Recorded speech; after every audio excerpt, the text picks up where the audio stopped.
সবাই কেমন আছো? প্রত্যেক দিনের মতো চলে আসলাম একটা রান্নার ভিডিও নিয়ে।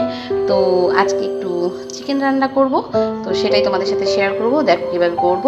তো এখানে কিন্তু আমি চিকেনটাকে একটু লবণ আর হলুদ মিশিয়ে রেখেছি আধা ঘন্টার মতো। আজকে কিন্তু সব মিশিয়ে একসাথে করব না, একটু অন্যরকম মনে হলো করি, সেরকমই করছি। তো যাই হোক, তো দেখো কীভাবে করতে থাকি, দেখতে থাকো।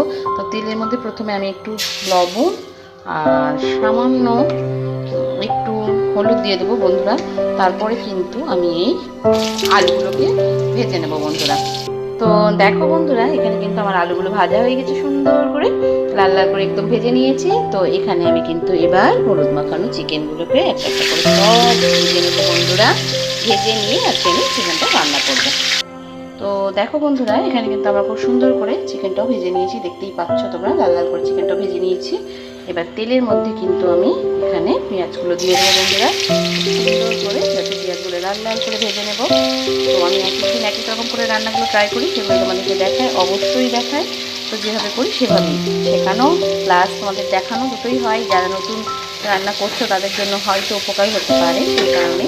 তো যাই হোক, এবার আমি কিন্তু লাল লাল করে পেঁয়াজগুলোকে ভেজে নেবো বন্ধুরা। তো বন্ধুরা, এখানে তোমরা দেখতে পাচ্ছ খুব সুন্দর করে কিন্তু আমার পেঁয়াজটা কষানো হয়ে গেছে বন্ধুরা।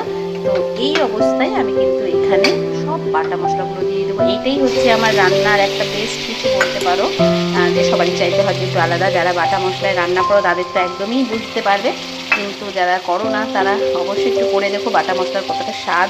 তো আমার রান্নায় আমি সবসময় বাটা মশলা দিয়ে কাজ করি, তোমরা দেখতেই পাও।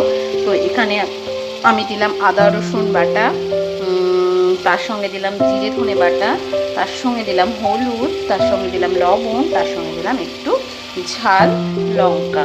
তো আজ যেরকম ভালোবাসো, যতটুকু পরিমাণে যার যতটুকু দরকার সে সেইভাবেই দেবে।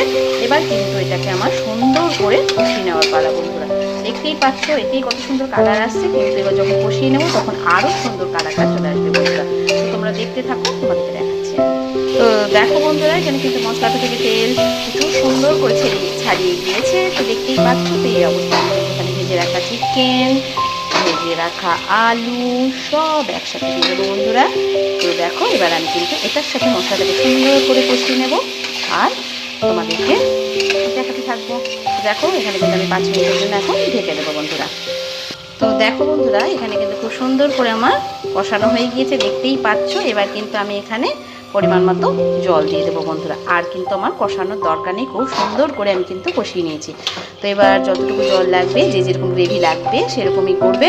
তো এইভাবে আমি কিন্তু এখন 5 মিনিটের জন্য ঢেকে দেবো, সেদ্ধ হতে দেবো জাস্ট আলুটা একটু, তারপরে কিন্তু নামিয়ে দেবো বন্ধুরা।